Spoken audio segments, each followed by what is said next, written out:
Hello বন্ধুরা, সবাইকে good evening.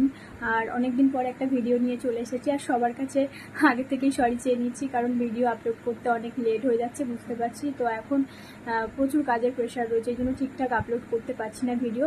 আজকে যেটা নিয়ে ভিডিও বানানো সেটা হচ্ছে কি, দূর থেকে ভালোবাসাটা কেমন অদ্ভুত হয় না। যখন তাকে চিনি না, জানি না, তখন মনের মধ্যে খুব ইচ্ছা হয় সেই মানুষটাকে চিনতে বা জানতে। যখনই সেই মানুষটাকে চিনে যাই বা নিজের আপন হয়ে যায়, তখন কি হয়, প্রত্যেকটা মানুষ না তার মধ্যে দেখে কি ভুল আছে, সমস্ত রকম নেগেটিভ জিনিসগুলো তার মধ্যে থেকে বের করে বেছে বেছে, যে এর এটা ভুল আছে, সেটা ভুল আছে।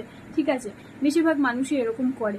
কিন্তু এই ভুল সমস্ত কিছু দেখেও, সব কিছু নেগেটিভ জিনিস দেখেও যে একটা মানুষ তাকে ঠিক আগের মতোই ভালোবাসে, তো সেটাই হচ্ছে কি, তোমরা যাই বলো, ভালোবাসা বলো বা রেসপেক্ট বলো, যাই বলো, আমার কাছে এটাই মনে হয়। তো তোমাদের কার কাছে কি মনে হয়